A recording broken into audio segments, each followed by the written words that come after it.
Okay, thank you, everybody. Let's stand for the pledge. I pledge allegiance to the flag of the United States of America and to the republic for which it stands, one nation, under God, indivisible, with liberty and justice for all.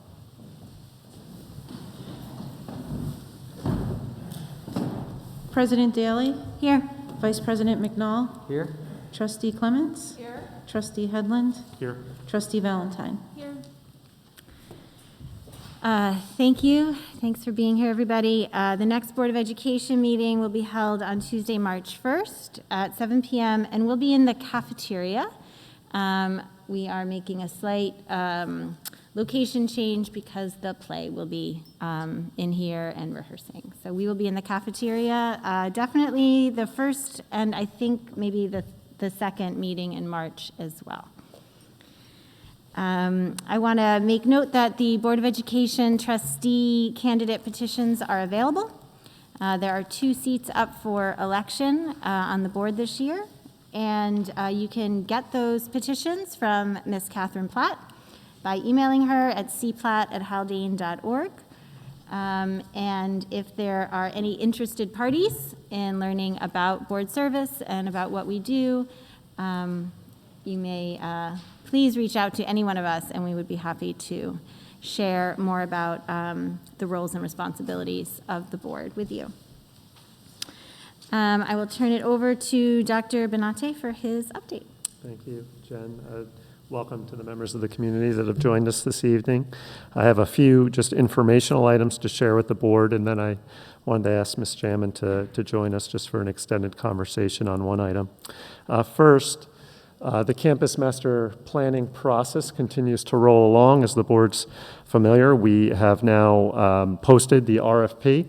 And I know Tim's going to speak a little bit about the responses to the RFP thus far. Also, there's an open application for anyone who's interested in being a part of the board's ad hoc campus master planning committee. That process is open until the 23rd, at which point we'll begin reviewing those individuals who've expressed interest in preparing to make a recommendation for committee membership to the board. So things continue to move along quite well there. Just one other informational item. On Tuesday, a week from today, as Deputy Talvey had shared with the board, we're going to have the first of 2 trainings with the Putnam County Sheriff's Office occur on our campus. So it's a day where school is not in session. This training will take place at Haldane High School. It is where the SWAT force will come in and go through a series of scenarios as part of their training, and as also to help familiarize themselves with our campus. The second training will take place likely in July. Just a thanks to Deputy Talvey, I think he's back there, for assisting in coordinating this, and it should pose minimal disruption to our campus community, but we are going to send a notice out to the community this weekend just to be aware that we anticipate that there'll be increased law enforcement presence, obviously, on campus on Tuesday, and not to be concerned that it's all part of their continued work and our continued collaboration with the Sheriff's Office. And again, that continues to be a partnership that we're really proud of. Lastly, I just did want to mention some COVID items, and Ms. Jamin, if you wouldn't mind coming up to the microphone. First, I'll be sending, as Christine comes up, I'll be sending a notice to the community, another COVID update, as I have over the last 2 years. We're coming upon a period of time where I think we can anticipate changes regarding mask requirements in schools. The governor's been quite open about that and candid, so I'll again share what information I have as of this week on that matter and what I anticipate to be a transition that will occur sometime in March. That's my assumption, but I certainly want to give our families and our community a heads up on that. And then there's a couple of other shifts in our practice that we anticipate making, again, as the hopefully warmer days come upon us, as we've used other times through the pandemic to make a series of transitions in our practices. There's been periods of time where we've increased our health and safety measures, and there's been periods of time where we've decreased those measures. Perhaps no better exemplified by attendees at sporting events last month, where there was a period of time where there were no restrictions restrictions to that. We went into a couple-week period of time where we had increased restriction to having attendees at sporting events, and now we're back to a period of time where we have everyone attending events again, or sporting events again. So we anticipate that the next month will bring another period of transition for us, and we'll go from there. I did want Ms. Jamin, as Ms. Jamin and I and some members of our board have become aware of some increased scrutiny regarding certain lunch classes and how those classes are accommodated, their use of space in this particular room, and what's behind that. Wanted Ms. Jamin to provide the board with just some information because we've seen some things online that aren't entirely true, and provide the board with an opportunity to ask Ms. Jamin any questions that she may have. I know that there's a public comment portion where there may be some individuals in the community here this evening who want to comment during public comment, which is fine, but we felt that it was important for Ms. Jamin just to speak a little more broadly to this and answer questions from the board first, and then we'll segue into our special education report, and then we have our first public comment session. So, Ms. Jamin, if you could just provide us with why don't you just give us a broad overview to start of what the lunch accommodations are, and specifically who's impacted by eating in this space, and what does that look like? Sure. So the broad overview first. In the summer, we met as the campus reopening committee and reviewed what the current guidelines were from the state as far as distancing, the health department guidelines as far as quarantine. And at first we were working on a plan with 3-foot distancing, but as we got towards the end of the summer and were meeting and the quarantine guidelines were released, quarantine was still impacting for 6 feet and under as far as students who were unmasked, which during lunch they would be unmasked to eat. So in talking to the members of the committee and the impact of what a quarantine would be for students who were within 6 feet of each other, that could be a student and 8 to 12 students around them that would then be quarantined from school for, at that point, 10 days. And so we shifted our plan to being 6 feet distance in the spaces where students would be unmasked. And unfortunately, Haldane has a lot of unique, as you know, unique factors to look at when you're looking at space. So the ground floor where the cafeteria is and where our students are, all of those spaces are shared spaces with the secondary school. So those classrooms are used during the times that our lunches are occurring. So that prevents us from expanding into those additional spaces. And our classrooms were, they're not currently at 6 feet, they're more at 4 or 5 feet, so we would still be looking at quarantines if we used the classrooms. They're also, depending on which classroom, 3, 4, or 5 flights of stairs away from the cafeteria, which left us with looking at this space as being the closest large space that would accommodate 6-foot distancing for our students.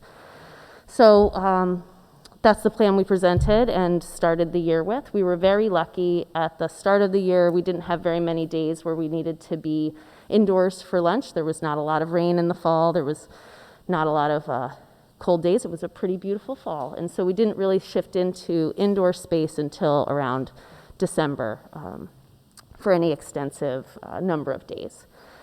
At that time, we did get some concerns from families, and a few families reached out. I met with staff, I met with those families, talked to them, and we put some additional accommodations in place when we returned from the Christmas break, at getting our camp chairs up closer so students could access them. I will say they don't usually choose to sit in them, but they're available. We ordered lunch trays to get their food up off of the floor before their lunch boxes, or if they bought lunch, their tray or the boxes their school lunch comes in. We're resting on the floor, so getting those up off of the floor. And then we also changed our PE schedule so that the 45 minutes before lunch starts, there are no classes in this space, and we're able to use the industrial scrubber to really make sure the floor is clean for the start of lunch. And then with that, we are now, we've been doing that for since we came back from Christmas. And I will say, I am thankful that we were at that distancing for that surge in January. The elementary had over 50 positive student cases, and it resulted in very few quarantines, partially because students were home if they, their families were aware that they had any symptoms. And then those students that did come on campus were 3 feet apart when they were masked in the classroom and were kept 6 feet apart when they were eating unmasked. And so we had very few school-based quarantines during that surge, which was a positive. In January, we do have a few changes, and that is leading to additional discussion along with the concerns that are being brought by the families. So in January, the quarantine was reduced from 10 days to 5 days, which does reduce the impact on the child's education if they're quarantined. And we have fewer cases now. I mean, the elementary, the last positive case we had on campus, last positive elementary student was the first week of February. We haven't had any since then. So the reduced cases, that reduced quarantine does allow some additional conversation. Unfortunately, looking into it, test to stay also was added in January, but it doesn't apply to exposures when you're unmasked. So it wouldn't help get kids back on campus. So students who were in the cafeteria, if they were 3 feet, would still be quarantined. If we were to shift in that direction. But we are able to have some additional conversations, and those conversations are happening, but planning takes time, and that's where we are at right now. Thank you, Christine, Absolutely. for the overview. And I think at this point, why don't we just open it up in case our board members have any questions for you. How many more students would you be able to fit in the cafeteria if you if you were looking at 3 feet or 4 feet or 5 feet? So I don't have an exact number for you. I can say when we were looking at it back in August, I think the number that we estimated at that point was around 85. That was using desks and with all of them facing in the same direction, which was really the guidelines at that point. We're looking at what configurations is it still around that number, or are there different configurations or furniture that would allow more? My largest lunch is 106. And if you were to do that, would you still need to use the gym for lunch if you were to put more students in the cafeteria? If we were able to put more students in the cafeteria, if it was only 85, we would need some additional space, but it'd be a smaller number of students. So. And are you considering that, putting Yes, more kids in the cafeteria? we're looking at all of those options to see what would that maximum number be safely in the cafeteria, and then what spaces would accommodate that overflow. And what's the parameters for eating outside? What temperature does that have to be for you guys to feel comfortable sending them out there? So parameters for the weather? Yeah, degrees. Yeah, so to be outdoors, the guidelines, we follow the sports guidelines at the elementary, which is above 20 to be playing outdoors. But what we found last year as far as eating outdoors, because they don't wear mittens if they're opening their lunches, they don't, they're not running around actively like they would at recess, we really found that it wasn't comfortable below 40. So there's no official guidelines other than being active outdoors, but that's really, we had a lot of outdoor time last year with classrooms and with lunch, and that was really the sort of threshold for it to be productive outdoors. And what's the rotation like? How are you rotating the different grades through? Oh, yes. So kindergarten has remained in the cafeteria because with the stairs and carrying their lunches, they're little and they just haven't. We tried it one day, I think, and they're little. It's a lot to carry up the stairs.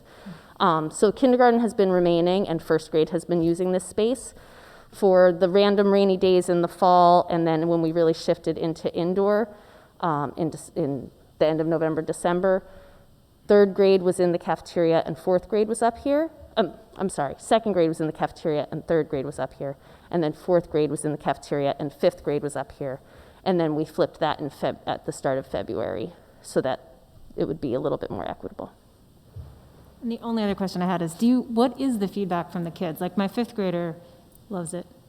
He prefers sitting in here, but my second grader's pretty grossed out, so just what is sort of the sentiment of the kids that you've seen? I haven't heard a lot from kids. I'm in here regularly. I was sitting with the kids today, but I haven't heard a lot from children regarding it. I would assume you mentioned that they don't choose to sit in the chairs? Right, most of them are choosing to sit on the floor rather than the camp chairs. And fifth So- grade chose not to use the trays. I'd put them out. They didn't like them. I think it's because the colors, they're not cool, but Uh-huh. they were there. So,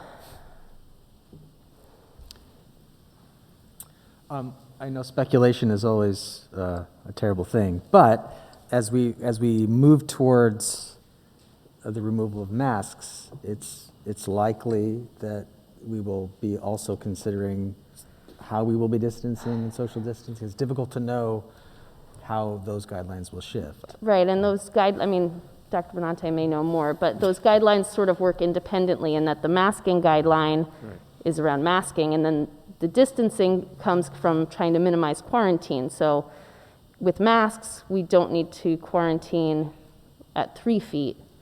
Without masks, it's 6 feet. So how those things will interplay and whether the guidelines from the health department change Right, will be an interesting thing to follow and navigate. right. Because we could be quarantining more students from even classroom exposures, notwithstanding lunch. I think that's a really important point, and that it gets a little confounded that, you know, we keep talking about the mask mandate, and it becomes this like catch-all that we think mask mandate, you know, means all COVID restrictions. And although that's the one that we often feel the most, it's just one piece of the puzzle. And that the social distancing guidelines and quarantining guidelines are separate from mask guidelines. And those are also given to us by the Department of Health. Those aren't things that we make up on our own, Right. right? Yeah. If I may. Christine, you had, I think, said something very important in terms of what you were observing about a month ago, I'll assume, when we were at the peak of the last wave, Right. Or the current wave. I guess we're not completely out of it, with, if I heard you correctly, 50 students who were... We had 50 students were positive. Not all 50 took- were on campus. But, Understood. yeah. But that resulting in minimal quarantines, whereas had you not had students distanced at 6 feet, could you Yeah. So make an educated guess as to how many students would have to quarantine based on your experience over the last year or two Well, dealing with this? yeah, in December, we hadn't had a positive case on campus in a while. That certainly, you know, I'd like to say we're all perfectly following everything, but it can lead to rules getting shifted a little bit. And so we had a classroom where snack had been eaten at 4 feet, and I quarantined almost a whole class at that point because of that. So had those students been on campus, each one would have quarantined 8, and we probably had, even with 50 students positive and most of them not coming on campus, we had at least 8 or 9 that were on campus for at least one day. And with the way that the Omicron wasn't testing as quickly, like we would have a student who the first time they tested, it came back negative, and then the second time it tested, they came back positive, but you have to quarantine 48 hours before their first symptoms. So for some of those cases that were on campus, we were contact tracing for 3 or 4 full days. If they'd been in lunch, it would have been quite a number of students. You said one thing that I didn't realize. Test to stay doesn't apply to unmasked contact? You know, I didn't realize that either until this morning, because you have to read so many different guidelines. But yes, test to stay it doesn't apply to unmasked contacts. So the reason for test to stay is that school-based contacts result in fewer positive cases, but unmasked contacts do result in positive cases, so you can't test to stay from an unmasked contact. It's masked classroom contacts. So so you're unmasked at lunch, you're within current guidelines 6 feet. Current guidelines is 6 feet. If you're within that guideline, you're unmasked, you're You're quarantined, and you can't test to stay. Right. So if you were vaccinated or had been positive within 90 days, Yep. those would be your only ways Okay. out All of right. Okay. quarantine, Most people which are vaccinated. does apply to many elementary students, but not all elementary students. Cool, thank you.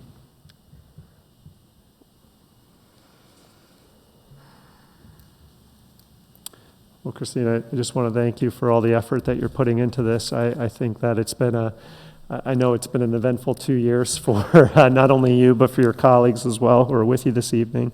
I appreciate the time that you took this evening to share a little bit more detail about that. Absolutely. Thank See you you. in a few minutes for another report. Thank you. As Tara is transitioning up for the special education report, just a few additional thoughts. I know we're upon a time in the pandemic where there's many competing thoughts about what's most appropriate for our schools and really what's most appropriate for our communities. This transcends us even as public school institutions. And I think that our team has demonstrated to the community that our approach, while very deliberate over the last 2 years, works. And that's not lip service. Our students have had access to in-person instruction since September of last school year. That has not been the case for many students throughout our region. And even when remote learning was an option for kids through last school year, 96% of our kids concluded last school year in person here at Haldane. And I think it's because of the efforts that we were making as a school community to continue to prioritize our students' health and safety. And we've just come out of a period of time, and it's amazing how quickly things change in the scope of the pandemic, but we just came out of a period of time last month where many districts throughout our region experienced closures due to staffing shortages. And I was writing to our community and sharing with our board just 1 month ago that I wasn't sure if we were going to remain open, and we did. And so I know that many in our community desire for us to move more quickly, desire for the powers that be that control some of these decisions to move more quickly. And let me tell you that after 2 years of this, I think I speak certainly for my team, I desire the days with reduced restrictions and a return to some sense of normalcy as much as anyone. But I don't see the point in shifting our approach when it's the very reason why we've managed so well up to this point.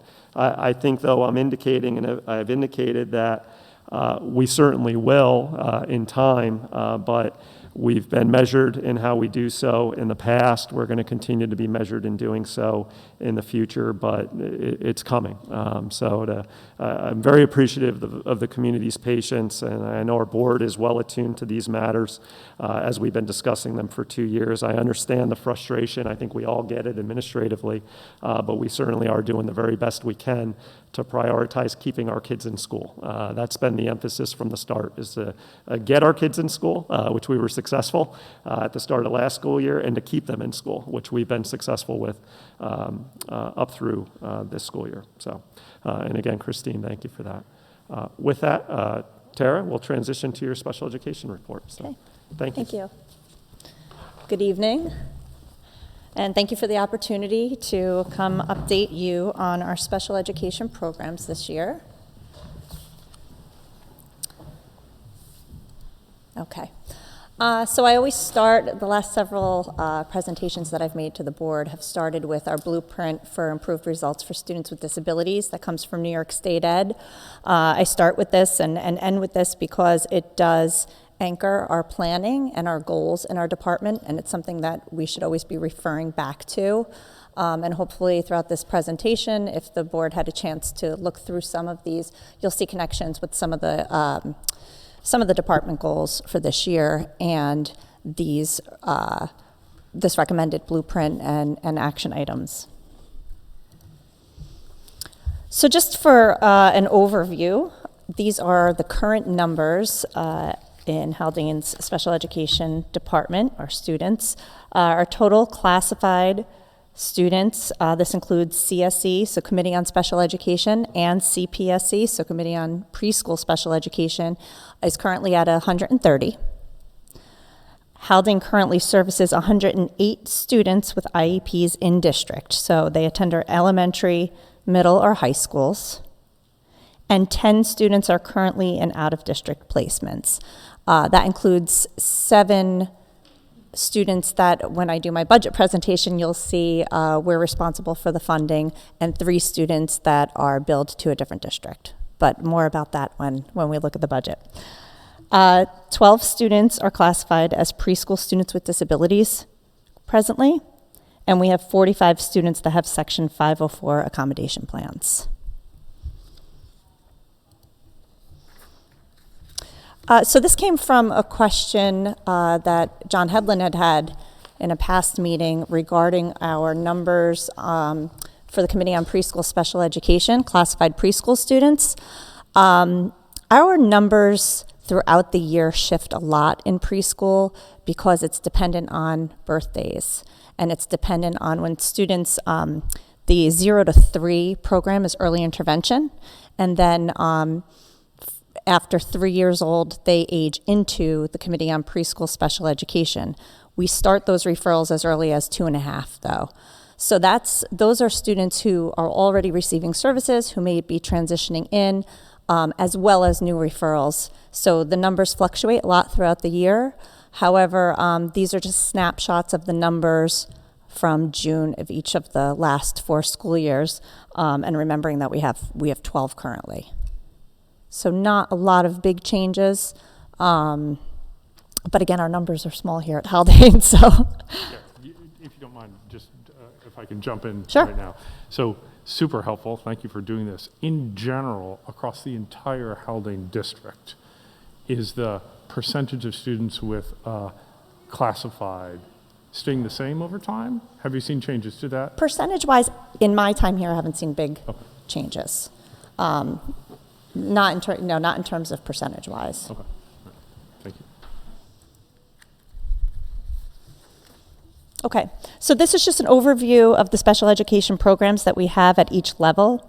Currently in the elementary school, we have integrated co-teaching in ELA and in math in all grades. There are times when we also have special class reading or a special class math if there's a cohort of students who need that program. Currently, though, this year it's all ICT classes in the elementary school. In the middle school, we have integrated co-teaching in ELA and math in all grades. And we also have resource room, which is a 5-to-1 class that meets daily. And the resource room is taught by a special education teacher, and they're focusing on study skills and supporting other subject areas. So they may be working on studying for assessments, writing essays for social studies, dependent on each individual's IEP goals. That's where they're working where the special education teacher is working with those 5 students, a nice small group. And in the high school, it's similar. We have integrated co-teaching in ELA, math, science, and social studies classes that end in a Regents exam. And then resource room as well to support study skills in all grades.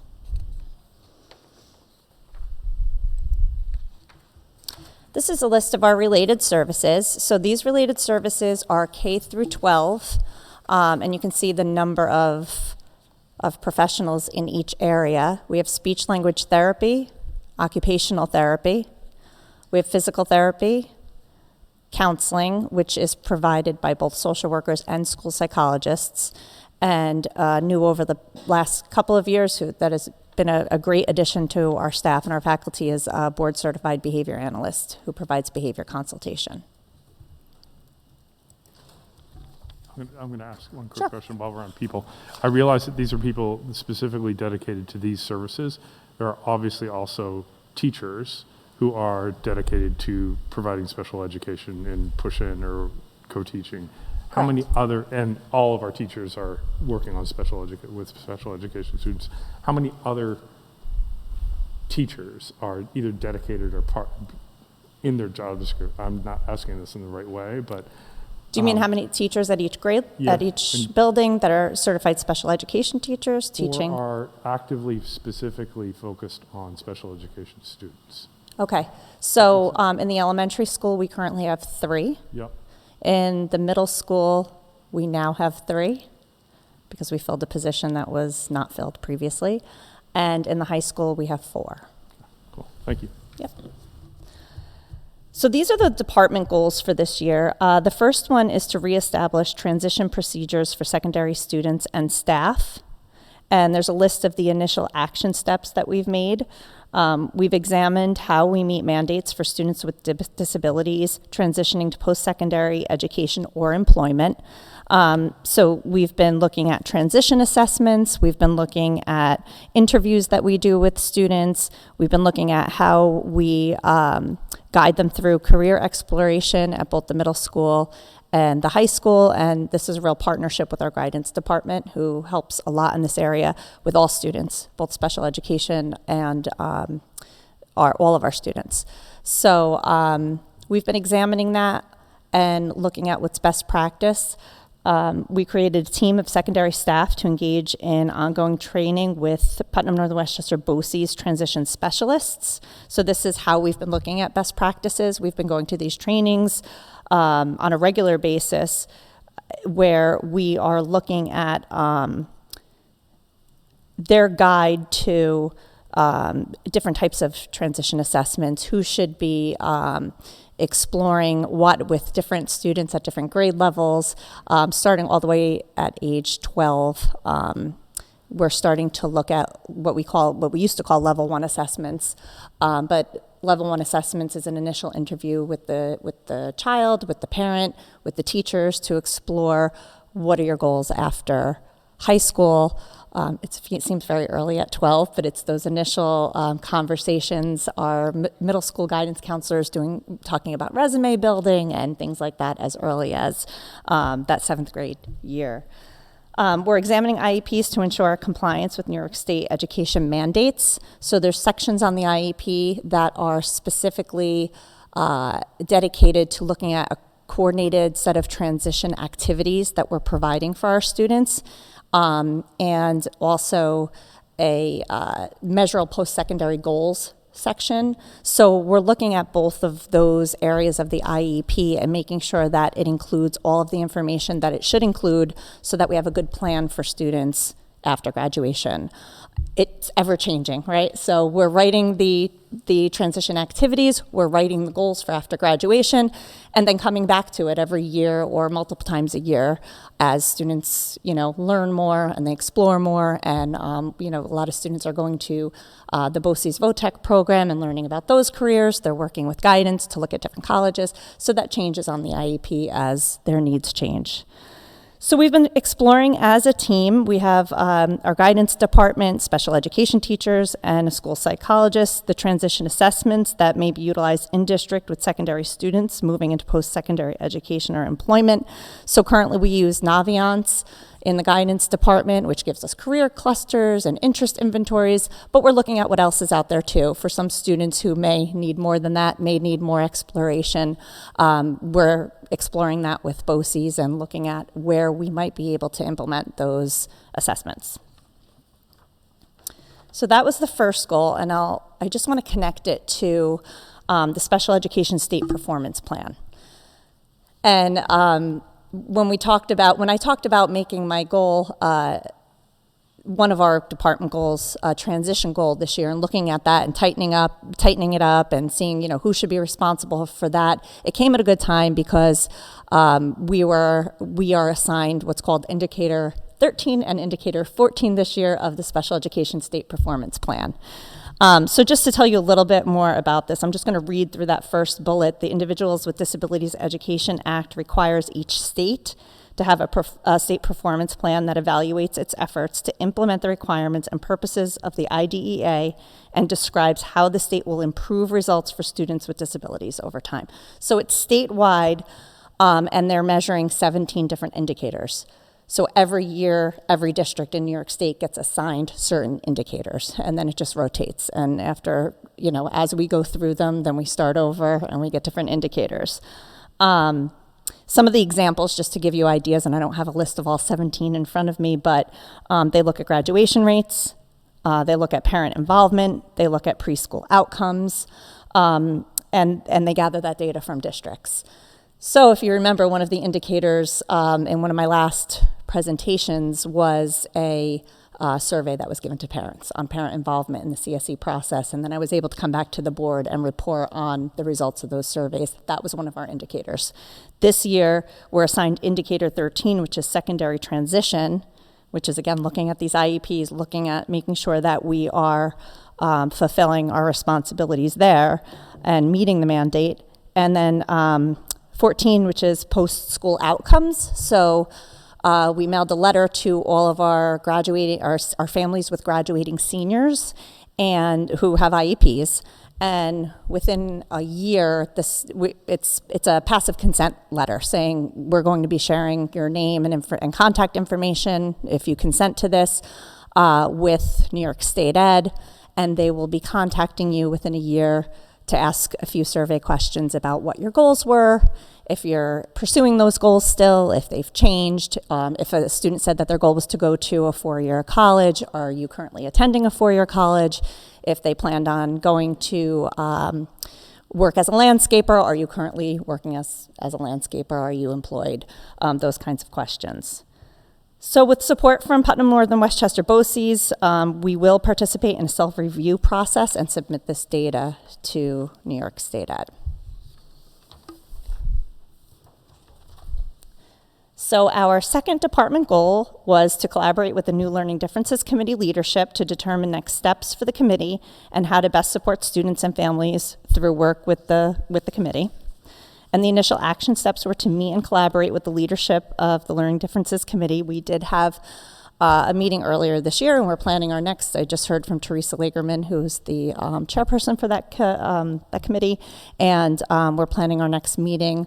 I know she has meetings that are parent support groups, but this is the next meeting that involves both school staff and teachers and parents. So that will be coming up soon. We're looking for a date there. Last time we met at the Butterfield Library.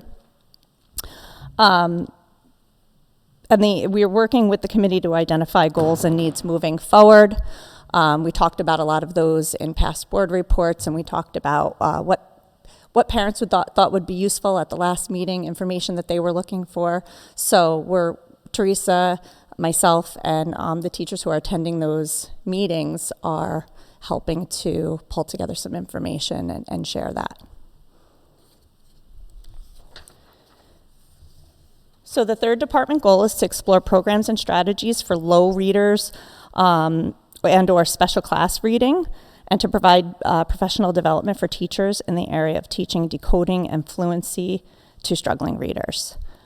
So the initial action steps here were to collaborate with our literacy specialist here at Haldane and our elementary special education teachers to explore what we have in district already and identify needs, which we've been doing. We've been doing that through our department meetings, and then separate smaller meetings where we look at our resources and materials that we're using. And then to research reading resources regionally that may address our identified needs. So looking at what other districts use for a population of struggling readers who may be reading 1 to 2 years below grade level. What are they using, what strategies, what methodologies, what specific programs. Providing in-district professional development, which has been ongoing this year through our ASSD hours, our after-school staff development, so in-house PD, which will likely become professional development that is outside of Haldane with workshops coming up. And to determine first steps in implementing a new reading intervention. So we're looking at interventions that could be used for Tier 3 supports in our multi-tiered system of supports, or a special class reading. So students who require additional reading support in a small group.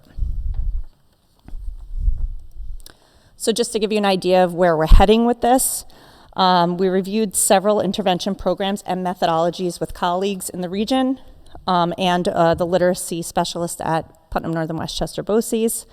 Currently, after looking at some methodologies that may not include materials that you can implement with any materials that you have, and then looking at some actual specific programs with different districts and with BOCES, and here with our professionals on campus, we've been led to the PAF, which is Preventing Academic Failure, is the name of the intervention program. So we're focusing on looking at that right now and seeing if that program might work for our needs.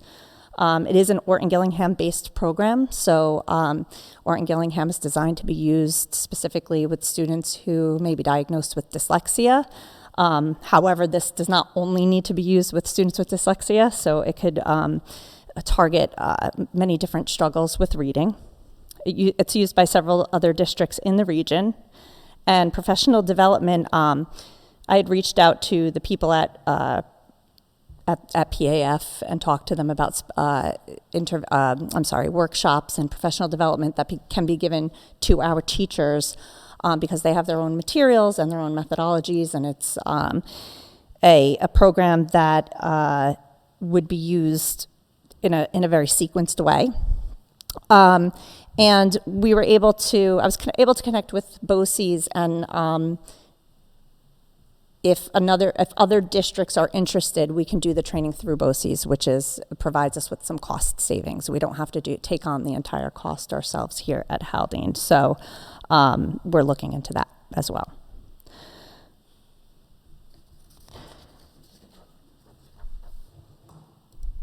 So just to return to this, our blueprint, I think that we're like I said, constantly referring back to this, and I think that we can look at least 4 or 5 of these areas that the current goals that we're working on can connect back to these goals and plans.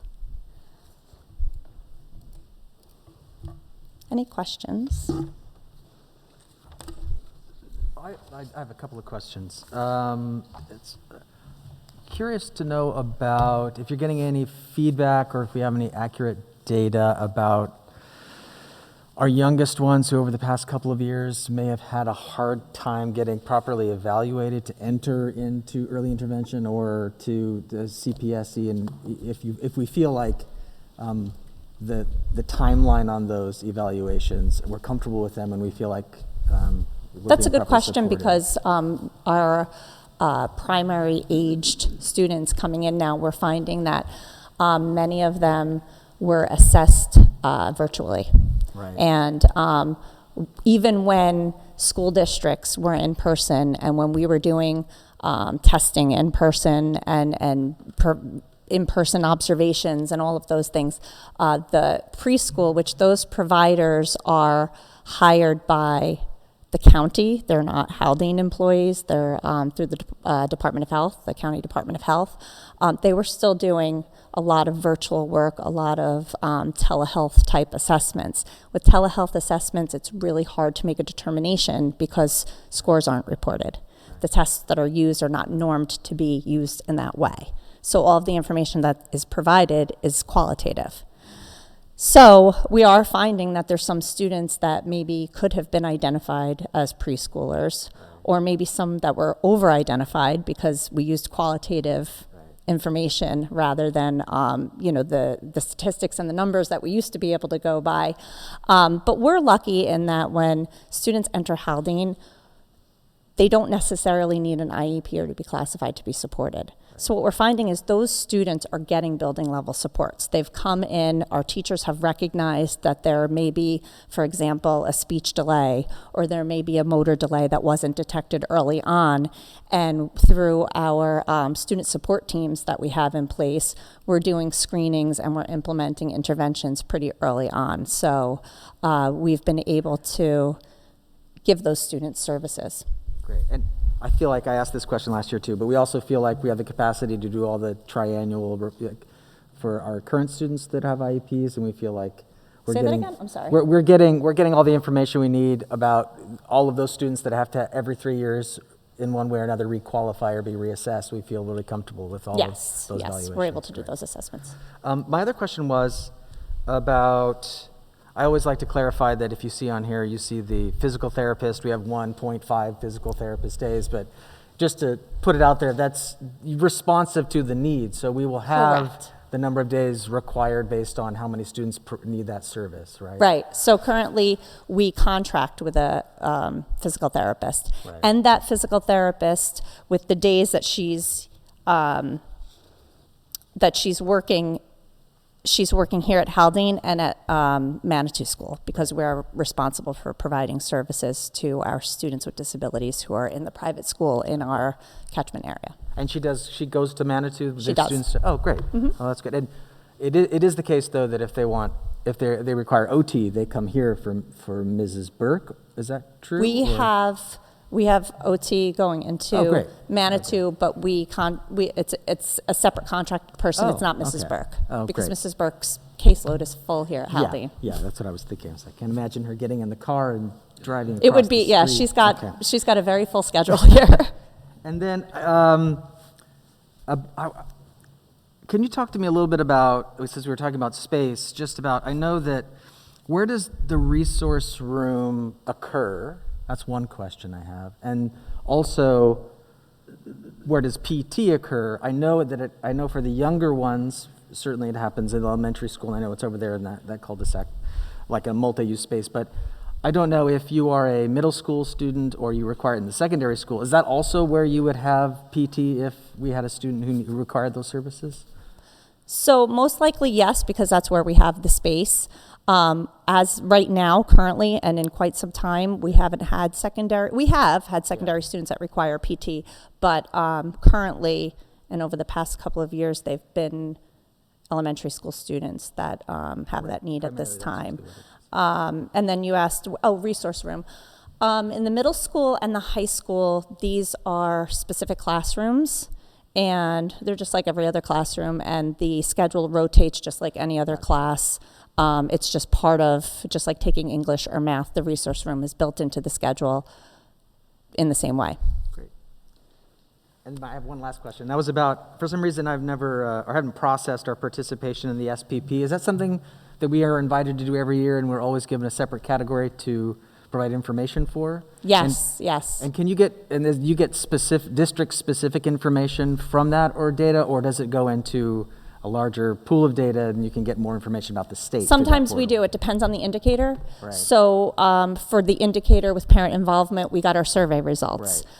We will get our results for the post-graduation survey that is done. Right. So they will send us the results of how many people participated and what the numbers were in terms of, how many students are pursuing the goal that they identified. Great. That's all. Thanks. Thank you. I just had a quick question for you. Sure. I know that special education's a moving target because it's hard to predict the needs, right? So budgetary needs, it's hard to predict, and staffing needs are hard to predict. But you mentioned that we just hired a new special education staff member. So are we complete at this moment? Are we still looking for other staff members, or is our team complete? So we are complete for our mandates for this year on IEPs. So every IEP mandate, every student who has a specific service on their IEP is being met. The position that we are bringing in now was a retirement that was not filled. It just took us through the year to hire. We had a candidate that didn't work out, and now we're filling that position, and that person is coming in now. Great, thank you. What's a behavior consultant, and at what level do they work with? What level students? So behavior consultant is, their title is board certified behavior analyst. And they work off the principles of ABA, Applied Behavior Analysis, which originated from work with students with autism.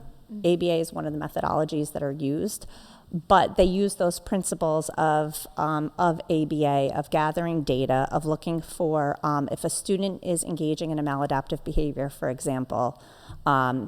Just to give an example, having tantrums in the classroom, refusing to do work, running out of the doorway into the hallway, something like that, would be considered interfering with their instruction, right? They look for the function of that behavior. They collect data over time, and they look for what function is that behavior serving. What is that child getting from, what is it reinforcing, right, for them to engage in those behaviors. And then from there, they put into place interventions, and they put into place instruction. So to teach them, to teach the student a better way to get what they're looking for, so to speak, for lack of a better way to say it, to teach them, you know, a better way for that child to communicate that they have a need or to get a need met, and then interventions for getting the behavior to cease. And typically, is that for the younger students? Does it ever, you know, bleed We've into? we've had them up into the high school age level, depending on the need. And my only other question is, could you talk a little bit about, you know, before a student is formally has an IEP, before they're diagnosed with that, if you will, if somebody with AIS, with an AS, or, you know, what's the procedure for following them from one year to the next to be sure that the next teacher that they get, you know, is familiar with what they need, if that makes sense? So when we updated our MTSS plan, there's very specific guidelines in there that guide us so that we know which students should continue to receive AIS and which students should be exited from AIS. Once they reach a certain level, we exit them from AIS. So we use that throughout the year and from year to year. So that's something that the teachers all are attuned to? If Say you that have- again? They're all attuned That's to- something that the teachers are all attuned to if they have a student that had AIS the year before? Like in first grade, so the second grade teacher is going to know that that student needs those services? So we have our AIS provider, our literacy specialist, who coordinates all of that. So she would notify the teacher, the principal would notify the teacher. So that information is kept with her and then follows them to the classroom teacher. So it's like a report that the teacher has or something? So I'm not sure if it's a report or just, and that would be a good question for Christine. It's a folder. There's a folder that follows. Okay. Thank you. Thank you. I got one more, sorry. Yes. Great to hear about the goals for the organization and what you're trying to do. Collectively, what would you say would be your goal for the cohort of students in the program? And how would you think about whether you've been successful meeting that goal at the end of the year? For the goals for the cohort. The students who are enrolled in special education services. So I think right now, because my focus is so much on transition, right, I'm thinking about gaining independence and them reaching their specific goals and being able to reach a level of rigor and, you know, increasing our standards for all of our students with the goal in mind of the future. Where are we going when these children are no longer children anymore and they're going into you know, the world of work or the world of college? Did we educate the whole child, right? Looking at all of those related services, looking at the academics, are we educating the whole child so that they're ready to go out into society? I mean, I guess to sort of, actually, if you don't mind, I mean, I don't know how familiar you are with the IEP process, but like every child has, like for the cohort of students, every single child has an IEP that lays out very, very explicitly what that child's goals are, and then they're assessed periodically. Because I couldn't, yeah, okay, so you did know that, yeah. So that's sort of more of a I couldn't broad tell if you were asking, overview, like, right? for every year, what's the outcome, or overall, what's the outcome? Both. Just generally. Just generally. Yeah. Thank you. Thank you. Any other questions? I think it's great that you're working on the secondary transitions. I mean, I think, like, I think it's being recognized as a really challenging piece of special education, and one that I honestly don't know what Haldane's performance has been. I don't have some, this isn't a comment about Haldane one way or the other, but I think it's something that, like, nationally, that it's really a struggle, and it's something that, you know, people are working really hard to figure out, and there aren't necessarily, like, fantastic answers out there. So it's really great that you guys are taking it on. Thank you. Thank you, Ms. Reynolds. What's that? Just thank you. Oh, thank you.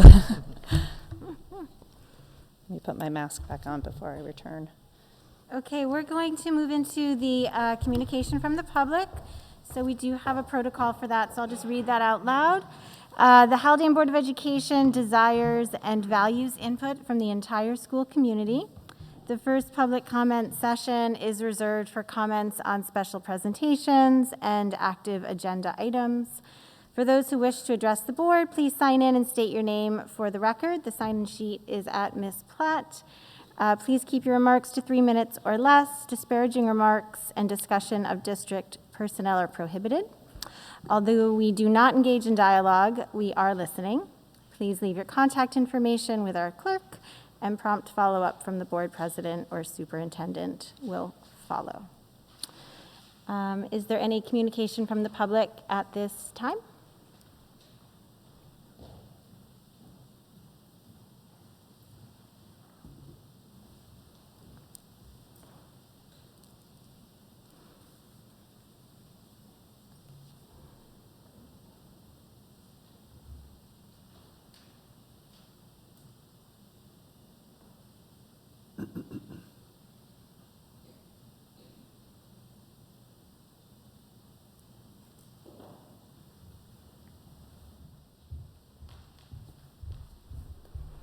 Hi, Teresa Lagerman. I'm the chair of the Learning Differences Committee. First, I want to thank Ms. Browns, who has been great to collaborate with this year. We've been making some really good progress together, so thank you for for all of that. I'm very encouraged to see literacy as one of the main goals for this year. It is something that needs to be addressed specifically, and I'm very pleased to see all the work that Haldane is doing to address that. It needs to be addressed, as early as we can to make sure that the gap doesn't get big enough that we lose students and we end up seeing students in our community having to go out of district. And parallel to that, another thing that I would like to see Haldane focus on is reading comprehension, which also needs to be addressed specifically. We have kids with many different learning differences who struggle. They might be great at decoding, they might read, as quick as the next kid, but they might not really understand what they're reading, and that impacts more than just reading or ELA. They might impact their ability to handle word problems in math or to deal with social studies texts and things like that. So it is something that also needs to be part of the literacy conversations, but separate from the coding. But yeah, in general, thank you, Ms. Rounds, for all the great work and collaboration. I look forward to continuing with that. Thank you. Thank you very much.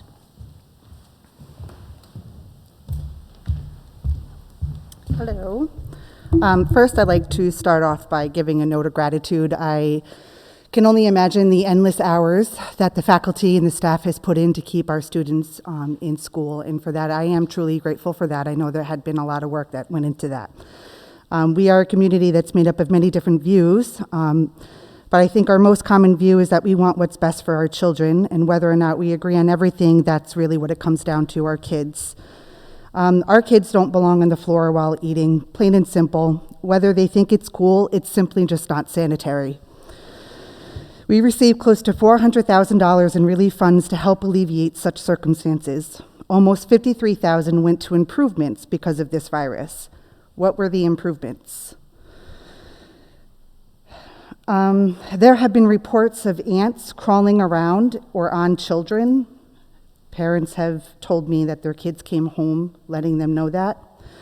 There are dirt and germs and salt and whatever else being brought in by everyone's shoes walking around on this floor.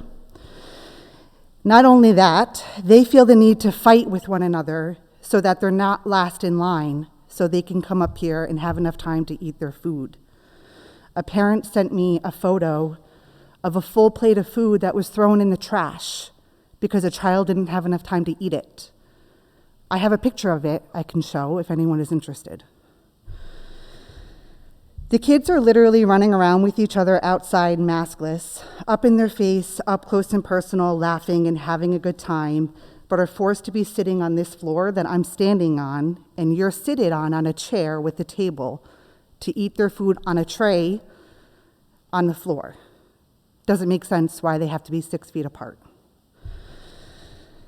Like they're not getting outside of school maskless.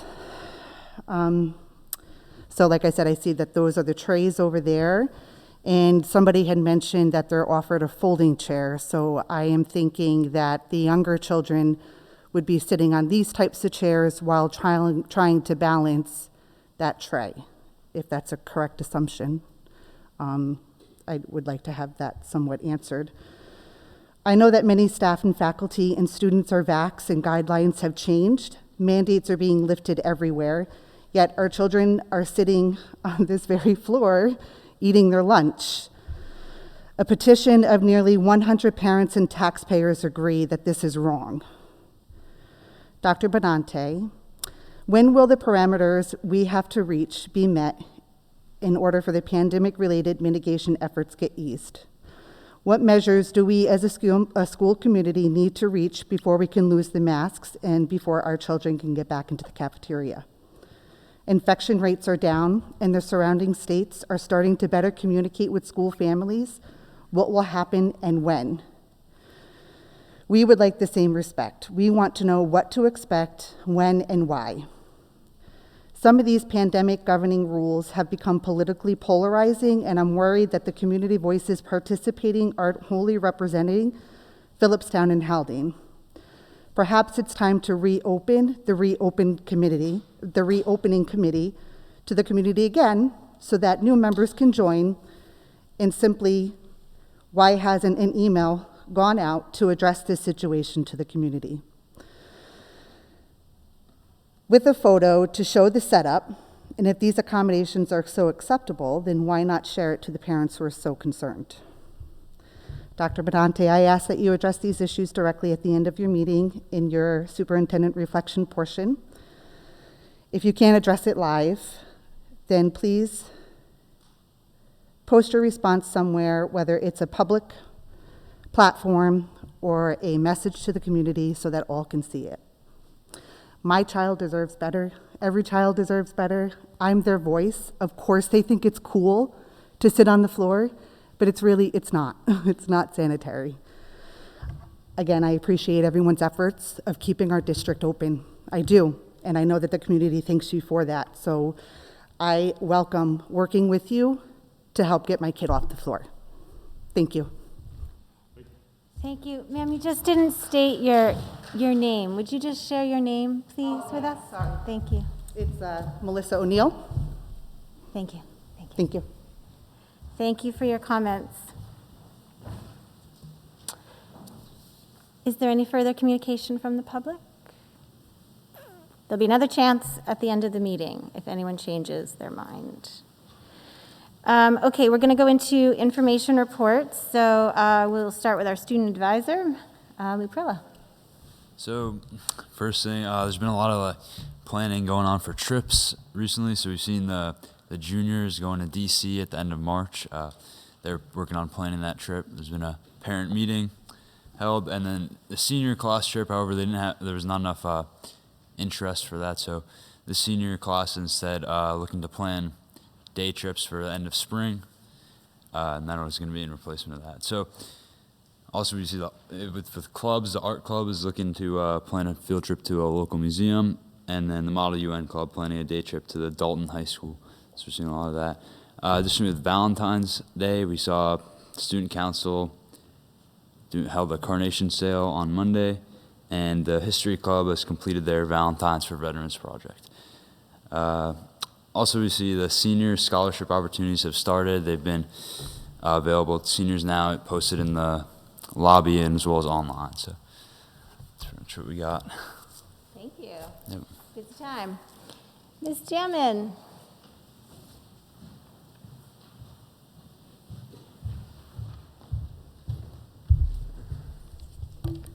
So first, before I start with the things that are in my report, happy 100th Day of School. Today was the 100th Day of School. So our kindergartners, many were dressed up as their 100-year-old selves, which is always pretty adorable. And I'm sure Ms. Shields will be sharing some of those photos as she's able to get them.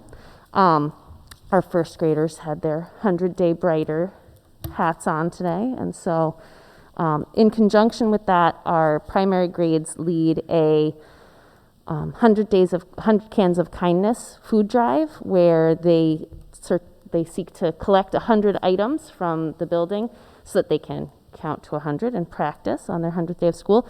They have collected far more than 100 items for each of the kindergarten classes, and all of those items will be delivered to the Phillipstown Food Pantry. So a learning initiative that's also helping the community and is wonderful. Not in my board report, because I didn't know whether it would be happening before this or after it, but it was finished before. Our 5th graders taught our 1st grade students in small groups all about space. So they each researched a component of space and then created a learning project, either a craft or an activity for our 1st graders to complete in the small groups. So our 1st graders learned about space last week from our 5th graders in what was, other than the children dressed as their 100-year-old selves, pretty much the cutest thing I've seen ever. It really highlighted the way that we speak to our kids in the classroom, and as parents, I'm sure too, some of the things they were saying echoed what you guys are saying at home. But our 5th graders were there teaching about space and then helping kids create their own galaxies or their own model planets. And they were saying things like, I really love your choice of colors. That is great. I love how you formed your letters. You did a wonderful job putting that together. And it just showed the kind of tone that our adults have with our kids. And so then when they were in that role of, now I'm the teacher, that's how they were choosing to speak. And it was really beautiful moments. And with the distancing and things, we've had fewer of those kinds of opportunities, but this was a really great, safe way. They were spread throughout the hallway to bring some of those things back. And the other part of my report that I wanted to bring your attention to was our student council is actively creating a plan for building a new buddy bench. And so they did a presentation and will be doing another one, I believe, shortly as they look to complete their plans. And just another, the kids have been doing a lot to fill my bucket lately. Their quote from their presentation was, Ms. Jamin, we want you to support this project because we want kids who don't have friends to find their friends. And what more could we want as a school community than for our kids to be advocating for each other and trying to make sure that everybody is included and finding a positive experience here at Haldane. So out of the mouths of babes come our most important goals. Thank you very much. All right, thank you. Dr. Seelke.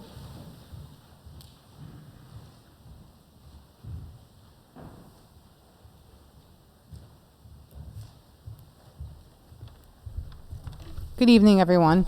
It's hard to believe that as we are here tonight that we're in the spring semester of the school year. So the second quarter of the school year closed, and we are in the spring semester. And in celebration of our shared values, we recognized students for exhibiting responsibility as the blizzard of responsibility ended. And now we are in our hearts are full of understanding.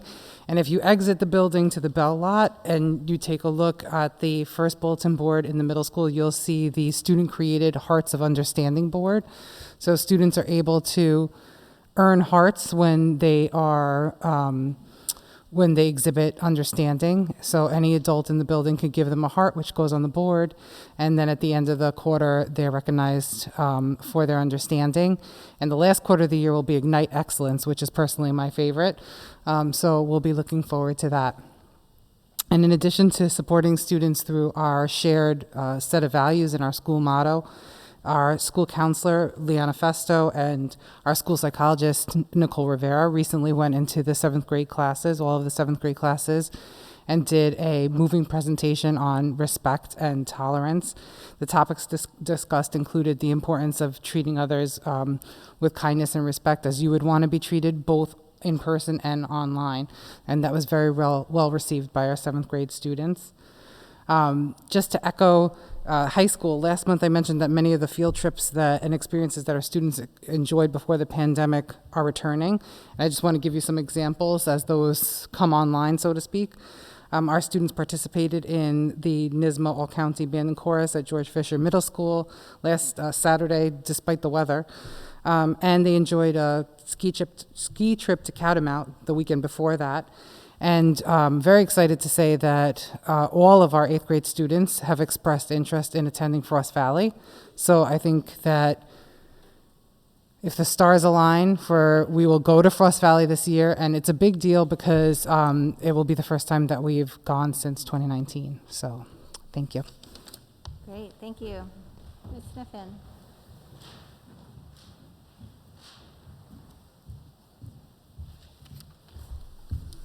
Good evening, everyone. As Mary Ann stated, we are in the second semester, which for the high school means we start thinking about next year. So just a few updates. 2 weeks ago, a message went out to parents that we are starting that process the end of this week. With that, our teachers have all submitted course recommendations for all students. Students will receive their current teacher's course recommendations when we go into the classrooms to discuss their next year course selection process. Parents will receive those course recommendations in addition to have access to classes that their child is looking to take for the next school year, and they should have those by the end of next week so that parents can also provide input on that. While we're doing that, the 8th grade parents have individual meetings with the guidance counselor, as do the 11th grade parents have individual meetings, and those are ongoing at this point. Tomorrow night, we are doing a presentation to all of our 9th and 10th grade parents, going a little bit more in depth about the tech center options at BOCES for students. So I'm hoping that all of our 9th and 10th grade parents, again, will tune into that. It will be recorded, and it will be posted if parents cannot make it to that event. Also on March 2nd is our final high school orientation evening. We've done 3 this year. So that's March 2nd. It will be in the in the music room. So March 2nd in the music room. And I think that's it. Great. Thank you. Thank you. Ms. Rounds.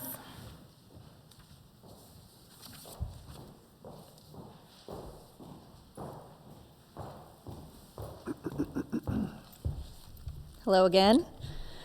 So since I provided a lot of program information in my larger report tonight, I decided for my monthly board report I would share a couple of success stories with the board tonight at both ends of the spectrum, both the little guys in elementary school and our students who are on their way out into, as I said before, the world of work and college.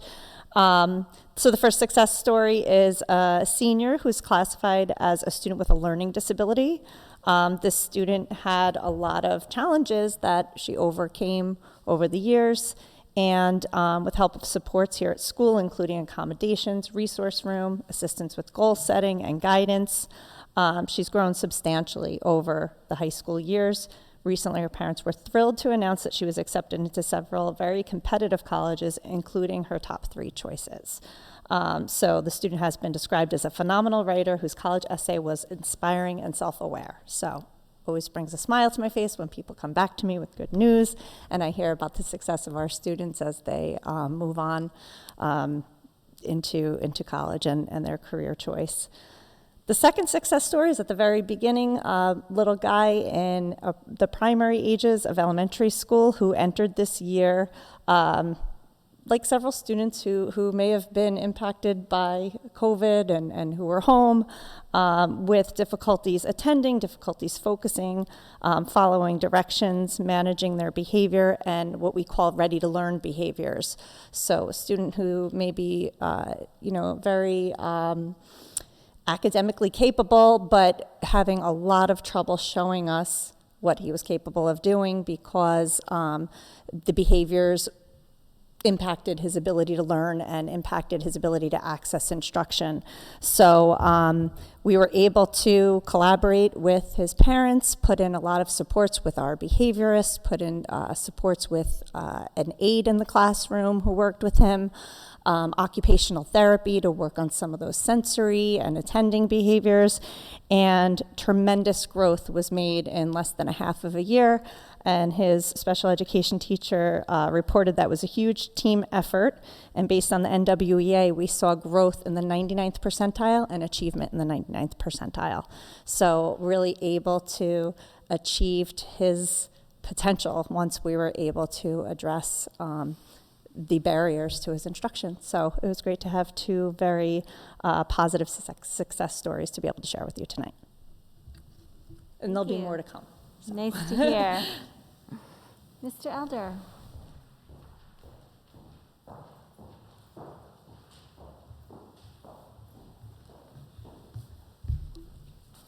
Good evening, everybody. One of the curricular focus for the 2021-2022 school year has been to build upon our current system, ensuring the ongoing development of aligned curriculum that supports the Haldane Essentials. This work has been supported in numerous structures throughout the school year. Our annual professional performance review system, superintendent's conference days, after-school developments, faculty meetings, department meetings, team meetings, and has been a consistent focus within the Haldane Curriculum Council. Tomorrow, Wednesday, February 16th, provides another opportunity in this ongoing work. Tomorrow, all faculty K-12 will attend an after-school professional development and engage in curricular conversations anchored by their collective efforts in this articulation process, facilitated by curriculum leaders in partnership with the administrative team. These conversations will be focused on identifying areas for alignment and shared focus within disciplines and across grade levels, helping to sustain and inform this process moving forward. This focus has resulted in a true K-12 collaboration involving all systems and structures, which supports the attainment of curriculum development within the district. And I'm continuously grateful for our ongoing dedication of our faculty and staff, as well as my administrative colleagues, as this articulation process continues to evolve throughout the school year.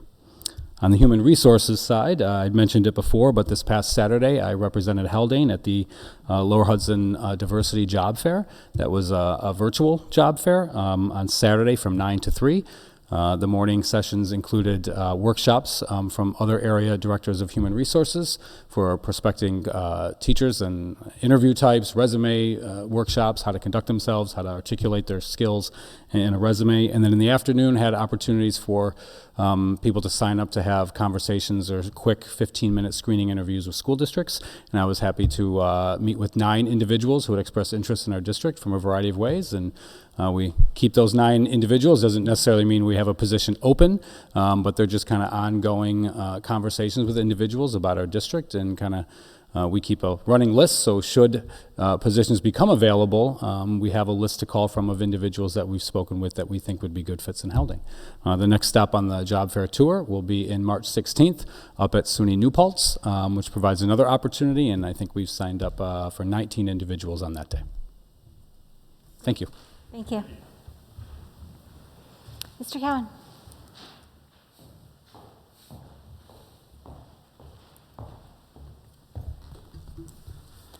Good evening, everyone. I'd like to start by honoring our winter scholar athlete teams.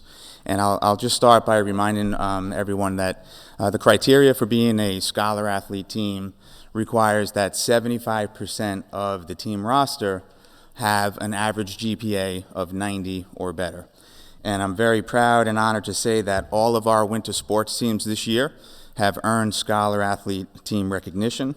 Our girls varsity basketball team with a 98.54 GPA, boys basketball with a 92.38 GPA, girls indoor track 94.3 GPA, and our boys indoor track team 97.7 GPA. So certainly a tremendous job by our scholar athletes through the winter season, and I'd like to give a Blue Devil shout out to our high school staff, leadership, and support personnel, because without them our students would not be able to achieve this great honor. Spring sports update. JV and varsity sports will begin March 14th. And our modified sports season for the spring will begin on March 28th. That information went out in a community message this past weekend. Family ID opened yesterday, so folks who are interested in playing sports will need to sign up through Family ID. The sports that we offer for the spring is JV softball or any of the following varsity level sports, which includes baseball, girls lacrosse, boys lacrosse, track and field, golf, and varsity softball merged with Putnam Valley High School. And again, Putnam Valley High School will be the host school for varsity softball. The modified sports that we offer will be boys and girls lacrosse, baseball, and softball. All of those sports are merged with Garrison. We host boys and girls lacrosse and baseball. Garrison will be the host for softball. And then one last update, our spring apparel store is now open. You can find the online store by visiting the athletics tab on our school website. Thank you. Thank you very much. Mr. Walsh.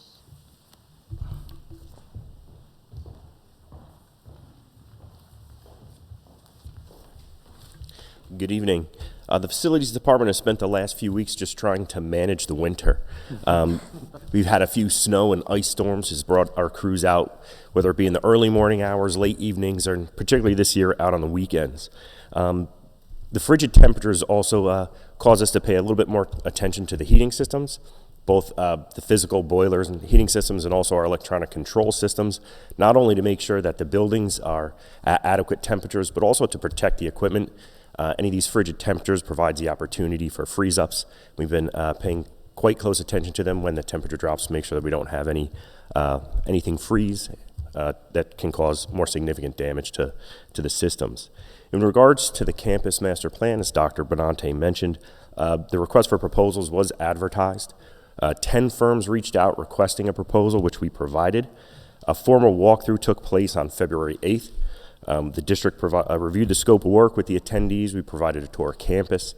So far, 2 of those architectural firms requested to come back to campus with sub-consultants or more members of their firms, which we provided tours to those firms, and we extended that opportunity to any of the other members who received a proposal. Any questions that architects have were requested to be in by today. We'll send out an addendum if required a week from today, and proposals are due to the district office on March 1st. So many of the firms have notified their interest in it, so we expect to receive a few proposals from those firms. And that's all I have unless there are any questions. Great. Thank you so much. Thank you. Okay, we're going into consent agenda minutes. May I have a motion, please? So moved. Second. These are the minutes from our February 1st meeting. Any discussion? All those in favor? Aye. Aye. Any opposed? Okay. Consent agenda financial. Oh, I'm sorry. The committee minutes are the district-wide safety team met, and these are minutes from their February 1st meeting for anybody to review. Consent agenda financial. May I have a motion, please? So moved. Second. Any discussion? Thank you to the Haldane Arts Alliance for their continued work on behalf of our students. All in favor? Aye. Aye. Any opposed? Okay. Consent agenda personnel. May I have a motion, please? So moved. Second. Any discussion? All those in favor? Aye. Any opposed? Okay. New business. CSE, CPSE recommendations. I'll turn it to Ms. Platt.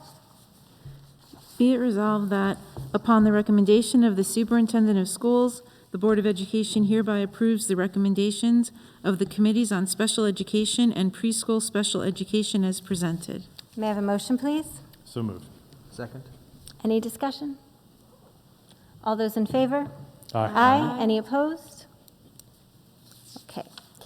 Going into our second communication from the public. Is there anybody who would like to communicate at this time? Okay. Board committee reports. So the policy committee, we have a very fresh, hot off the press update because we had a meeting right before this meeting. So I'll turn it to Peggy to share. So one of the things that we're noticing is that policies, as we do the policy audit, some policies require very minor edits, the change of times or the, that's the one that comes to mind, but like really minor edits. So while traditionally our policy is for us to always have 2 readings of policies, we think for some of these minor changes, it's probably not necessary for us to have a first and a second reading. And so moving forward, I think we'll sort of divide these as we bring them to the board into two categories. Those that the policy committee feels quite confident won't need a second meeting, a second reading. There will be a process for foregoing the second meeting, but then anything that's substantial will still continue to have the second reading. That was the main bit. I mean, I think just going through the policies, I mean, it is really very informative, educative to read all of, to read all these policies. And so actually when you'll be seeing the policies that come through next time, really, you'll get a tracked version. Probably that's what you want to pay most attention to. But if you have the time, I think it's really very informative to read through the policy. So anyway. Yeah, even just the fact that we can do a first reading and then an adoption was kind of news to us because we read it in a policy. We're like, oh, we can do that. That makes sense. Because we've always done first and second reading as our practice. But the board can collectively vote to waive the second reading and just go right to adoption if we so choose. So that's an option that we didn't really know we had.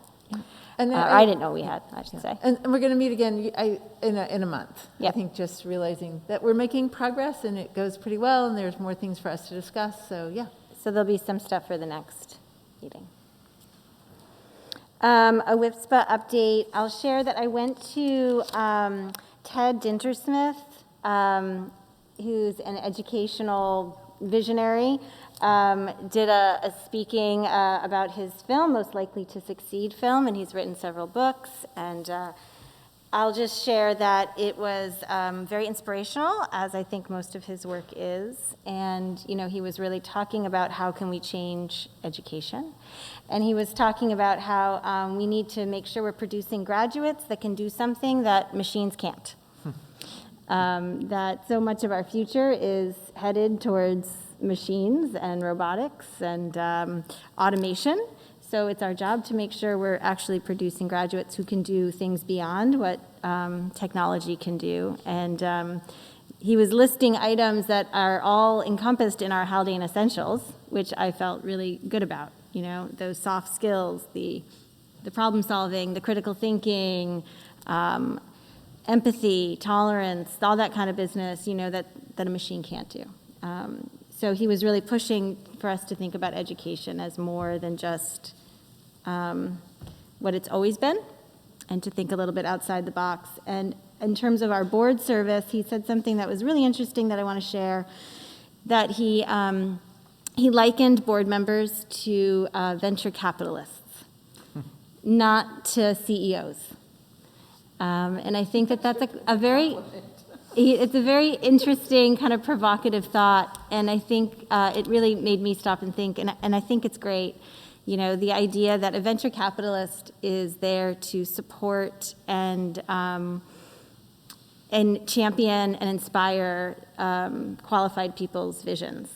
And if a board thought of themselves as that role instead of trying to manage every detail, they might be better partners for a district. So that was his point of view. I thought it definitely made me stop and think a bit. And I'm happy to share more details if anybody is interested. And his film is available if anyone wants to see it. I have a link to it so I can share it out.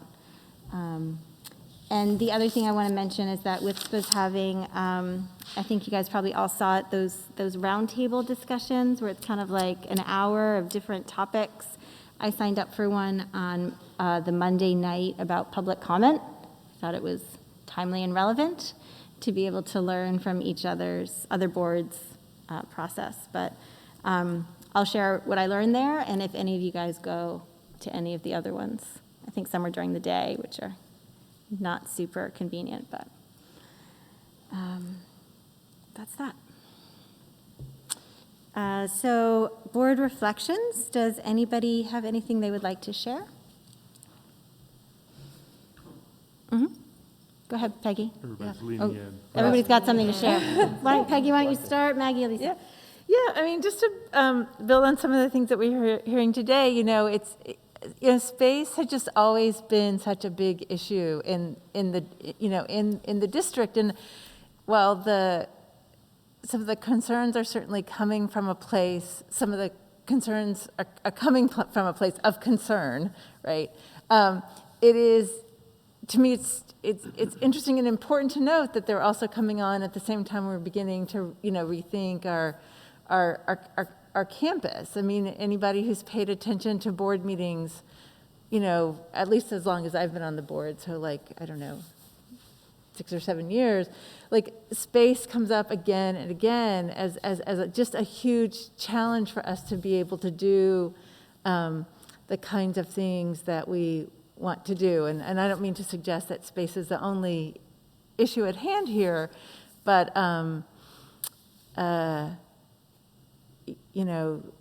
and Luke knows better than I do because he's a high school student now, but there's just so many limited places for our students, to be able to do things. And it has been a challenge for a long time, and it's a challenge I think that people experience really quite, deeply in different ways. So yeah, I just wanted to comment on that. I mean, my son ate outdoor, there's just not room for people, and it's hard, It'd be interesting to hear how they did it back when it was K through 12 in this building, right? Back before. I just want to say, I appreciate, it can't be easy. I know it's not easy, with all the different parameters from the state in this post-pandemic or current pandemic area. But, I'm ready for, as a elementary school parent, I'm ready to have my kids up off the floor and figure out what the next iteration is for eating, at least, so. Before our last meeting, I sent out an email thanking my fellow board members for their patience while I've been remotely participating in these meetings, which is deeply connected to the ongoing pandemic. Without going into much detail, some of us have medically fragile folks at home. And so everybody has to make their own decision about what they do or do not feel safe about. And I feel like every morning we get up and we think to ourselves, what's best for us, what's best for our kids, and how can we best protect our neighbors? And I'm always grateful when our community members come forward and, tell us exactly what they expect and what they want. And I think that that's important, and that's the only way that we can actually sort of respond in a responsible way. But I will say that, it goes all the way down to one's household. I mean, I know that there's some disagreement in my own home about what is or isn't safe, So it starts from the moment I get up, and sometimes it just keeps going throughout the day. And I'm looking forward to getting up off the floor, too. And I will say that the reason, my son, who would otherwise have been in the 3rd grade here, we had to make the hard decision to homeschool him this year because, he has autism, and he can't keep his fingers out of his mouth. So, he would constantly be touching everything and putting it in his mouth. It's just not a possibility for him to self-regulate to do that. So I understand the concern about it. And like I said, we've all making very difficult decisions, and I respect everybody's personal convictions about what is or isn't acceptable. So speaking in draft, I hope I said everything that was appropriate. So thank you. I'm just going to actually add one more thing. I learned so much from Christine's presentation at the very beginning. Even I, somebody who pays attention to education, I hadn't thought about it even in terms of quarantining as well. It is so complicated. It is just really, I thought about it as she was talking, all the implications that just, run down in so many different ways. I mean, I always think about education as this incredibly complex system that, people are like, how can you fix education? And I'm like, well, it's well, how can you make the weather, guide the weather? It's just, you've got so many things going on, and it did really bring home to me, on top of how complex and a system it is, it just added all this other complexity. And I was actually a little bit chagrined at how uninformed even, I was about just all the different challenges. So I did really appreciate that. I learned a lot.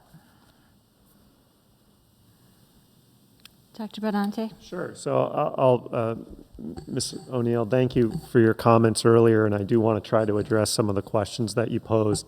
Melissa, I don't claim to have captured all of your questions, so if I leave something out, please feel free to just come up, ask, but I think I'm going to hit on a few things that you had listed, and again, thanks for coming this evening. I recall a time, not to make this about space, but I recall a time a few years ago, I was walking through the high school with Julia, and I remember seeing our high school students eating on the floor, and I'm just like, why are they eating why are they out in the hall this way? Well, they want to be together. Sometimes going in the classrooms, they have to break up, so they sometimes hang out and eat on the floor, and just thinking, this is nothing against Haldane as it currently is, but wow, we could do better than this. And coming to research the matters, we've attempted in the past to examine some of the issues related to space in our campus with some difficulty. So as Peggy alluded to, not to make this exclusively about space, it's not. I think that the board has seen, and hopefully members of the community have seen, that we've tried to address the big issues that have impacted our district, some of them that have roots in things that occurred decades ago, and we've been willing to take on that work. Obviously, the pandemic has slowed us down on some of those efforts because these were conversations that we were having pre-pandemic, but we're excited about the prospects of picking those back up again, as Tim alluded to, and the interest that there is in doing so. So hopefully long-term, we all agree that we're on the right path. As it relates to the current situation with the elementary lunch setup, part of our management of this pandemic has been to empower our leaders, our building principals, our directors, to make decisions which most directly impact their departments, which most directly impact their buildings, that are consistent with what the district's philosophy is. And that's been the only way to manage this in a way where we could ensure that we would have kids in school from as soon as we had an opportunity to. So when matters come up that are building-based, at times the building principals will provide their own communication about those. And I know that Christine twice has communicated about the cafeteria issue. I've reviewed those communications with Christine. We've talked through it, but really she's empowered to address that issue to the extent that she can. And I know she's also most closely working with the other principals who are working and sharing this space with her. So from my perspective, that's where those communications best lay. That being said, I will, in this week's COVID update, speak to it because it's clearly transcended just a building-based matter. There's people in the community who've heard it. Some of them don't even have kids who are in the elementary school anymore who are concerned about what the setup is. So I will speak to it, but just to provide some bit of an overview of how we've approached communication on these things. There have been probably dozens, if not, I'd argue over 100 communications that we've issued between myself and the building principals about COVID-related matters on our campus.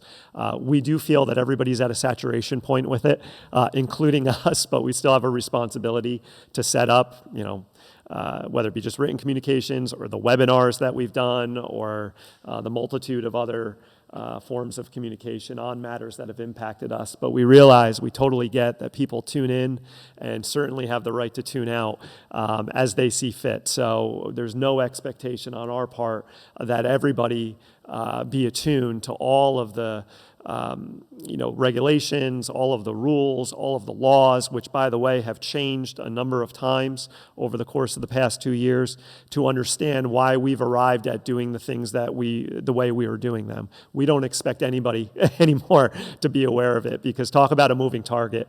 It is a target that has continually moved throughout this pandemic. But all of this and has been predicated on having a sense of trust between our board as a governance team, our administration, who are working most closely on this, and hopefully with our parents and our student body and our faculty as well. We realize that our parents entrust their kids with us, and that they expect us to step in when we see things that we feel or they feel that could be done differently. And I think we understand the reasonable scrutiny about how the lunch arrangement is. We hope that our parents would take the time to understand that part of this is driven by keeping kids in school, that we did not want to, as Christine alluded to, arrive at a place where we were quarantining hundreds of students in the month of January. It is less than ideal. We acknowledge that, but we're committed also to looking at different ways to set it up. But when we've made previous transitions away from certain measures that we've taken, we've really taken our time to do it, and for a variety of reasons. It's difficult for us to respond quickly when there's a concern related to something. We don't want to inadvertently, and what we've learned along the way is it will often create another issue downstream, and we try to avoid those. So some of the metrics, I don't make the metrics up. So I think people get that. The metrics, I'm not a public health expert. I don't claim to be. I've learned a lot about public health over the last 2 years, but I am not the expert. The governor has indicated that the metrics will be based on community infection rates, pediatric hospitalizations, and other global factors. Other global factors, I will, I guess, assume to mean that if there's the rise of other variants that are more serious in nature, which typically will manifest in different parts of the world, that obviously if we can anticipate that a more significant strain of the virus were to come over time, that we may increase restrictions at that time. That's how I interpret that. But I think most relevant to our community is infection rates and pediatric hospitalizations, both which are low right now, and that's a good thing. So I'm encouraged, in the primary basis of my communication to the community this week was to begin to prepare our community for a shift in mask mandates, not because I say so, because our governor and other public health officials will indicate that it's an appropriate time to do so when we hit certain criteria, and that masks can very well become optional on school campuses. That's the primary thing, because that's a significant issue, I think, not just in our community, but in communities throughout our country. I will attach to that some communication regarding the cafeteria, but again, I don't think I can communicate what's going on any better than the building principal, who's most directly dealing with it. So I think I've spoken enough to that. As far as the use of our federal funds, our board's obviously aware of this. Our federal funding has come to us through two different streams, and we do have a plan in place for the use of those funds. The majority of those funds have been expended, or there is a plan in place to expend them. Those funds have been directed towards the tents that are on campus in the fall and in the spring. Those funds have been directed towards increasing ventilation measures in each of our classroom spaces. We have HEPA filtration units in each of our rooms. And then lastly, and most significantly, it was through the hiring of an additional teacher, an interventionist, to work with our elementary students, not just this year, but over the course of the next 3 years. That's the bulk of our money is actually going towards that position. So there's really not a lot of federal money left that's available to us. We have supplemented the funding through local efforts in this year, our current budget, but again, the majority of our funds are accounted for at this point. I know there was a reflection, Melissa, to the reopening committee.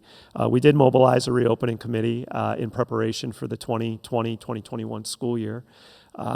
There were, if I recall, 87 different health and safety measures that we had to account for in our planning in order to open schools in 2020. That reopening committee was a primary, was an important group, I'll say, to making sure that we could reopen our schools and have a sense of confidence within our community, parents, teachers. Remember, our employees are a part of this too, that we were adhering to each of those 87 measures. We did reconvene the reopening committee this past summer just to provide some updates on how the school was going to operate. And I don't want to misspeak, but the committee is advisory, and I'm careful in using that term because, again, there's no way a committee member, whether it be a parent or a teacher, could reasonably be attuned to the multitude of guidelines that have come out over the last 2 years. Again, we just can't reasonably expect everybody to stay up to speed on that. So we use the group, and have used the group as advisory, meaning the administration will talk about what our plans are.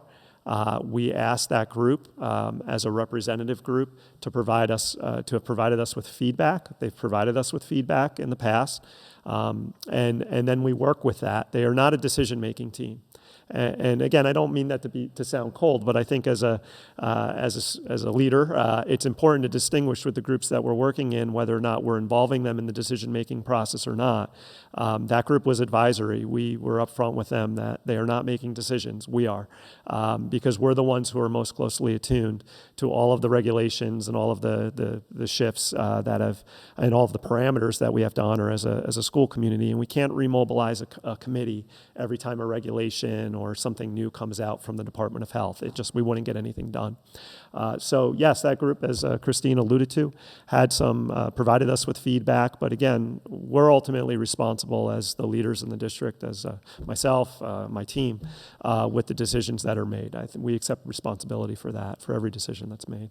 And that's just the way this rolls. So, Melissa, I don't think I hit on everything. I do want to give you an opportunity. If there was anything I didn't address, please feel free, because I know you had several questions there that I may not have answered or spoken to. So I'm not sure because I freestyled a little bit. I have notes here. Yeah, me too. But I freestyled a little bit. So I'm not sure if this was touched on, the measures that we have to reach as a school community in order to lose the masks. So that's what I'm not sure. The governor is supposed to release those measures to us sometime in the next couple of weeks. She has indicated through the press that this is going to be based on community infection rates and pediatric hospitalizations and other global factors. And again, I'm making an assumption about what a global factor is, but we're not aware of what those exact metrics will be. We will be advised as such, and then we'll know whether we're meeting those metrics or not. But that's something that will not be determined by us. That'll be determined by the governor through what I will imagine is the State Department of Health. Okay, and then a lot of parents are under the impression that the 3 feet rule, as long as there's those clear dividers in the cafeteria, would be okay. It was the reopening committee that had the issue with the 3 feet to the 6 feet. Sure. I'll speak to it a little bit. We don't have dividers up in the cafeteria. We examined putting dividers up at one point in time, thinking that would be a mechanism or an appropriate measure to reduce the risk of spread of illness. And as research continued to come out regarding how COVID spread, those dividers were determined to be not useful. Putting dividers up in that space with 3 feet of distancing will not, or would not, as Ms. Jamin had indicated, limit the number a student from having to quarantine. All of that is predicated, the quarantine guidelines are predicated on students being masked at all times. I think those guidelines may change in the coming weeks, but right now the current guidelines are predicated on students being masked. So as Ms. Jamin had shared, that if we, in any cafeteria setting, right, the kids are going to be unmasked because they're eating. So in order to continue to limit the potential for quarantines, we would have to have students 6 feet or more apart. Okay, and then those trays.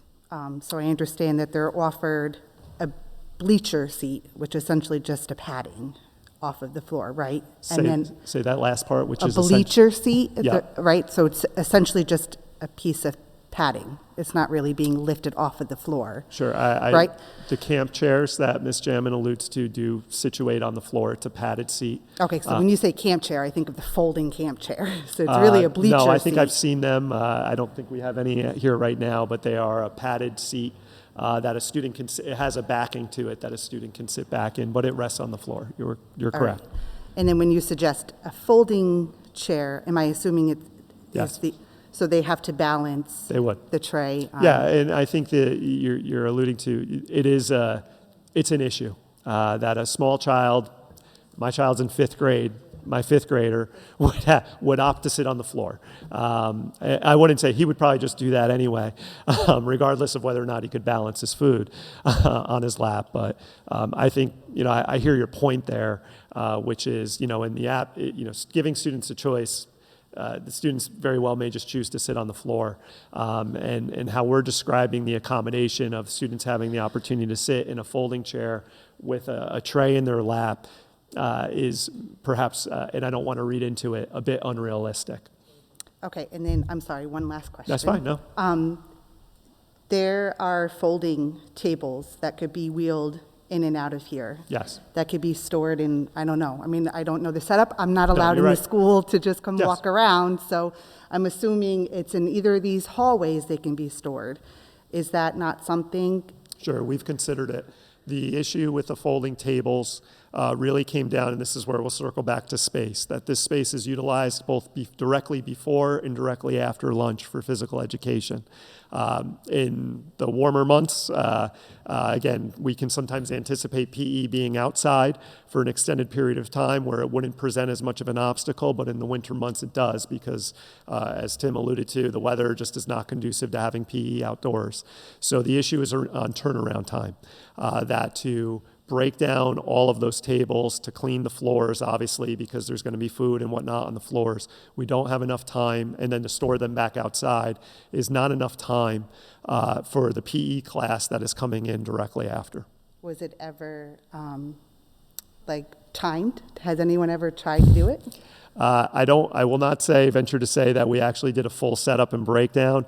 I think it's just something upon discussion. We trust the fact that our facilities crew is pretty attuned to how much time they need to set up, 12 tables and break them down and clean them.